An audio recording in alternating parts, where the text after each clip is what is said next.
guys, welcome back to my channel. I'm so excited to have you here. Finally, the video is here, and before we get into it, I just want to thank you guys for your support. I could not have done this without your support, guys, so I want to thank you so much for the amount of love you've been showing me by getting me to the exact goal that I wanted to get to. And I just want to ask you guys to like, subscribe, and share my channel so that we can get a little bit more subscribers. But let's get into the video. So, as you can tell by the title of the video, this is my testimony of how I got to where I am today. I really feel like I have a story to tell because God really took me from a very dark place. He really took me from a place where I'm like, am I even going to make it? And I know that my situation is not unique. Someone is going through it, or someone has gone through it. And I just really want to share and just encourage someone out there. So I'm going to start with just from the beginning. You guys know I was born into a Christian family. Like I said in my last video, I was born into that. I was raised into that. That's all I knew, you know. So my parents both are pastors, so I was always in the church. I was always in the things of God. So I know as I was growing up, my faith was really strong. I was like so rooted in the things of God. But I remember when I was around 13 or 14 years old, my faith grew a bit shaky, and I remember it was because of the whole me being thrown into high school. Because when I was in primary school, my dad specifically, he worked there. So I was really shielded from a lot of things because every time something bad would happen to me, they knew I would go report to my dad and it would never end well. So it was like I was shielded. I was just so protected in primary school. But when I was going into high school, everything changed, because when I went into high school, I went into boarding school. So many things were happening, like so many changes were happening. So my faith was so lost, because even the circle of friends I had, it was so worldly in a sense, you know, and they were talking about so many things I didn't know of. So I'm like, is this what I've been missing out on? I need to catch up on life, if you know what I'm saying. I need to catch up on life. I need to know what's going on. So my friends, the circle I had, my faith was literally shipwrecked. I was just like, yeah, I'm gonna toss this aside because I really feel like this is where I fit in better. So when that happened, I got into so many things. I had a boyfriend, I had, you know, the circle of friends. Like I said, I had changed. Even my attitude, it had changed. I was going through the motions, you know, because even as you grow up, this adolescence thing, you're going through so many emotions at the same time. So I was now getting angry at my parents, you know, the typical fight of a teenager. But I then saw, I think when I was around 14, that it was getting more than just, it was becoming more than just me going through the motions as a teenager. I knew this anger, all of this stuff, it was literally something that's deeper than that, you know. And I started feeling some form of sadness. I didn't like boarding school anymore. I felt like I was being torn away from my parents. Every time when I would get back home after boarding school, I would tell my mom, I can't do this anymore, take me out. But they wouldn't listen. They thought I needed that. They thought it was essential as well for me. It was part of growing up. You know, they didn't really understand that it was deeper for me. And as it progressed over the years, I feel 15 years old, it was really bad. You know, I got so sad, I got so depressed because I felt like no one understood me. You know, I was really sad. Every time I would think about going back to school, I'd get so anxious. I would always have a panic attack. Like, I would be counting the days. I'm like, there's a few hours before I go back to school. Oh my goodness, how am I going to do this? Like, I'm not going to be able to survive. And it was just so many attacks on me every single day. And when I would get to school, I'm telling you, I would be crying every single day because, you know, it was more than just it was more than just me being a baby. Yeah. I remember it got so bad that I got into self-harm. You know, it was like absolutely terrible. I started harming myself. and I was more closed off at home because I was going through it on my own because of maybe the response that I was given by my parents. I felt like I was going through it alone. I felt like no one really got where I was coming from. And I remember one day when they caught me, like they saw scars on me and they're like, what's going on? Like, what? We don't understand. Like, what's going on? And I'm like, I told you guys I wasn't feeling too well and you didn't understand me. We had that whole chat and they really didn't get that sense of understanding, because I can also say on my part, I wasn't being clear because I didn't know what was going on. But at the same time, I knew, and I couldn't explain it to anyone. I couldn't even explain it to myself if I asked myself. But I knew something was going on. And at the end of that year, when I was 15, I started getting into drugs. You know, I was introduced to drugs. I was introduced to alcohol, partying, all of that. And I felt like that was the solution to my problem. I found something tangible to fix my problem. I found that it was okay for me to do that because I was going through it. I needed a solution.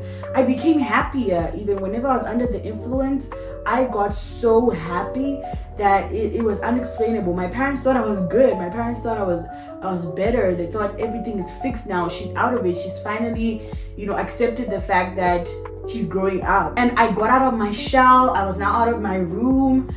I was talking to everybody, even church.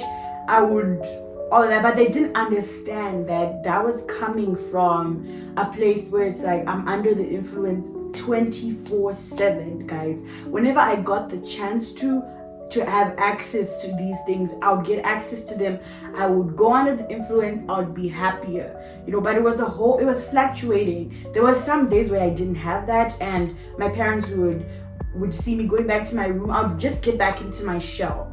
And, basically I was happier when I was doing drugs. I was happier when I was, partying. I was happier when I was doing that because I'm like, I'm not hurting anyone. I'm even helping people now because I'm out of my shell. I'm helping my parents think that I'm okay. I'm helping my sisters. I'm helping everybody think that. And 16, 17, same thing. But I think my peak, guys, was 17 years old. My peak was just 17. I was in and out of drugs. Like, I was out for maybe a day and in for 6 days of the week. I was addicted, guys. I would say I was mostly addicted to marijuana, because that is what I had more access to. I had more access to that, so I would always have it in hand all the time. And my parents didn't know yet. They just thought, nah, she's good, there's nothing going on. They didn't know I was doing drugs. They didn't know all of that stuff.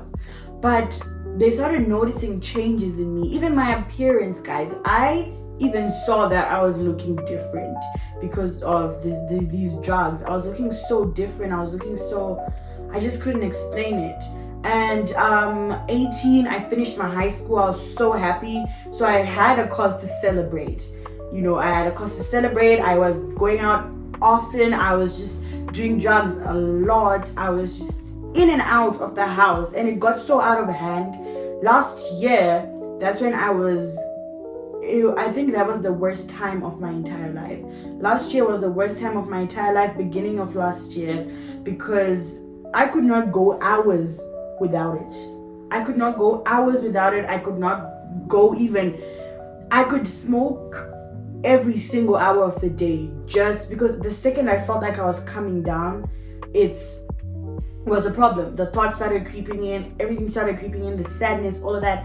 I was even on antidepressants, guys. I went to therapy and it was so bad. I went to therapy, I was mixing my medication with alcohol, I was mixing my medication with drugs. It just got to a point where my parents found out about it. They found out about it, I think 2 years ago, at the end of 2023. That's when they found out that I was doing drugs, because they smelled it on me. They heard about it from my little sister because she knew. They heard about it and they asked what's going on. I lied. When you're addicted, you lie so bad. I lied, I'm not doing drugs, but then they found it in hand the other day. And they're like, we want to help you, we want to understand, just let us know what's going on. It was a back and forth situation. I got out of it for a couple of weeks. I went back into it. They found out again. At that point, they knew the smell of it. They knew how it smelled. They knew how I looked once I did it. They knew even my tactics. Like if I was going out, they needed to know where I'm going. And if I told them, I would still lie that I'm telling them. And then when I would come back, they could smell it on me, they could see it on me. And they're like, we want to help you, Tino, we want to help you, we want to understand what's going on. I didn't understand that. And the beginning of last year, it was still bad. You know, I was on and off. I could be off for a month. I would get back in because I just couldn't deal with my head. I couldn't deal with my head. And the time I remember a conversation with my mom. We were having a conversation and she's like, are you okay? I'm telling her I'm not okay. This is the only solution that I have. Then she's like, how about this? How about you go on a break? I'm like, where? She's like, I want you to go live with my sister. And her sister lives in South Africa. And she's like, I want you to go stay with my sister for just a bit so that you can get some air, so that you can get out of it. I'm like, okay, that's fine. And in my head, I was just so consumed by this addiction. I'm like, I'm doing this for my mom. But I know the second that I'm going to get back home, I am going to get back into it because this is my solution. I'm not hurting anyone. I'm not hurting anyone, so why? So I came to South Africa and I stayed with my aunt. I was going through the withdrawal symptoms, guys. I was withdrawing from every single thing that I got. I was going through emotions. I was crying every day. I was just regretting coming to South Africa because I'm like, I need my solution. I need my medicine, you know? So I was going through all of it all at once. And we went to church. I remember a time when we went to church, a midweek service. And I really felt like God was speaking to me in that service because I remember the specific sermon. It felt like it was for me. It really felt like someone was really speaking directly into my face. And an altar call was made. An altar call was made for someone who's like tired of it, who just needs God. And I'm like, why not? Let me just go. Let me give this a try. I might as well do it because I'm here. I went into the front. I got prayed for. I didn't really feel anything. I went back home. And as soon as that prayer was made, when I went out of that room, guys, I started feeling different. I felt the presence of God. Like I could literally feel the presence of God like this. I really felt like that sermon, that prayer, all of that, God really had a strategy for taking me to South Africa. Because after that, I started feeling so different. I was always feeling called to talk to God. I was feeling called to read my Bible. But I was always just saying, it's in my head. I'm not going to listen. I'm not going to pay attention to that.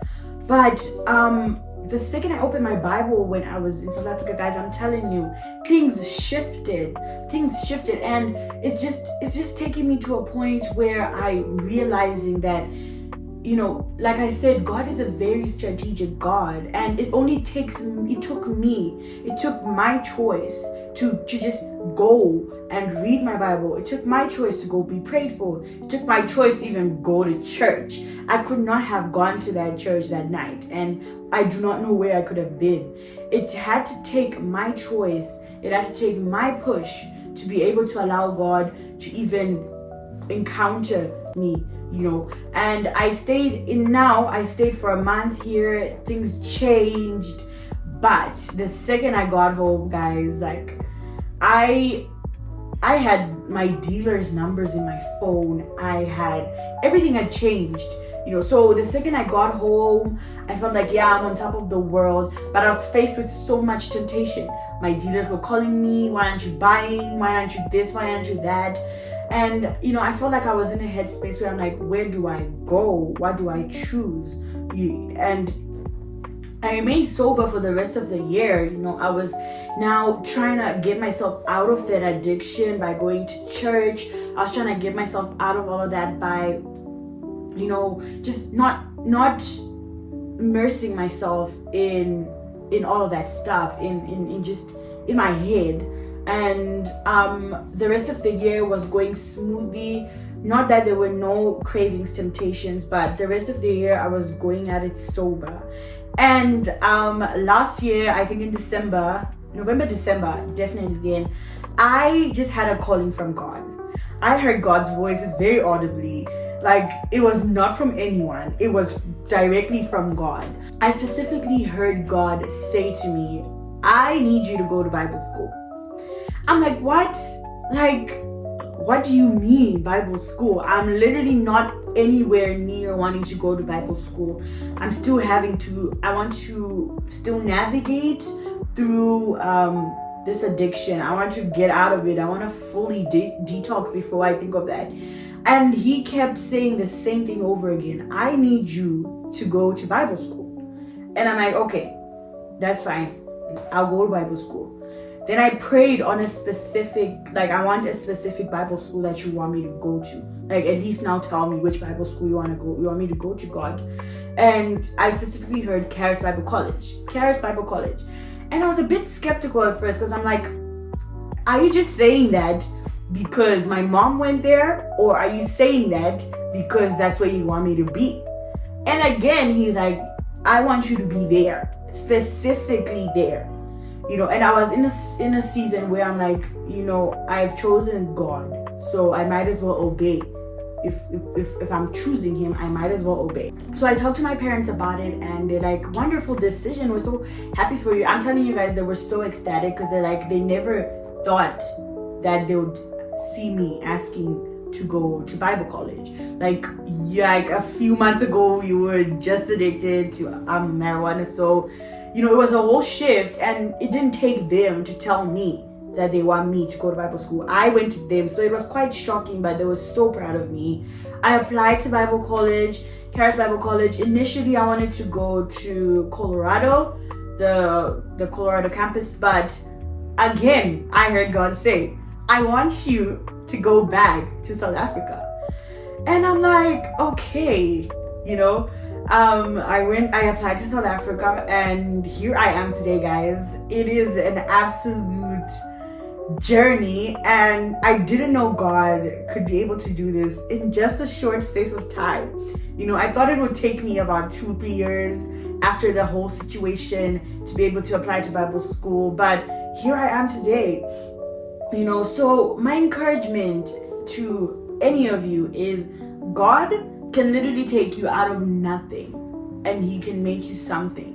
He can literally turn your life around for good. God uses these situations. He doesn't cause them. He uses them for his glory. He uses them for your good.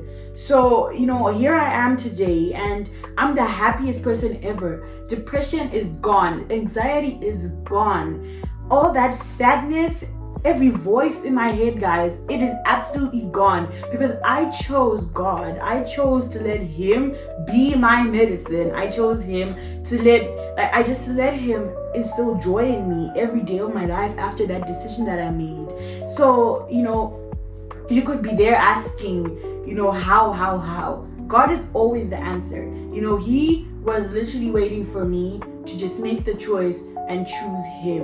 And I'm so happy about where I am today. I cannot explain the joy that I'm just feeling every single day. I'm not going to lie to you. There were days where I'm like, did I make the right decision? There were days where I'm like, should I just go back to weed? But I didn't do that because I know I now have something tangible, which is the Bible. I have something that I can just look to, my personal manual to look through and to see what I need to do, where I need to go, who I need to hear from. I'm constantly renewing my mind every single day because of now the relationship that I have with Jesus Christ. It was a very hard decision to come to Bible college because literally most of my friends, the people my age, they're moving around in college and all of that. And God just constantly reminds me that I've made the best decision out there, to seek him, to just immerse myself in his word, to just seek him daily. That is the best decision that I've ever made. And guys, that is my testimony right there. it is just a wonderful, wonderful testimony. And if it was not for the grace of God, if it was not by his protection, it was not because of his protection, if it wasn't because of that, I don't think I would be filming this video right now. I don't think I would be standing here and proclaiming his name, because I was going down a bad road. But yeah, guys, that is it. Thank you so much, guys, for watching. Make sure you like and subscribe if you love this video, and please share it along. I want to make sure that I help everyone. I know someone is going to be touched by this video. I know you're probably going through it, but I just want to let you know that God is right there. And thank you so much, guys. God bless you, and goodbye.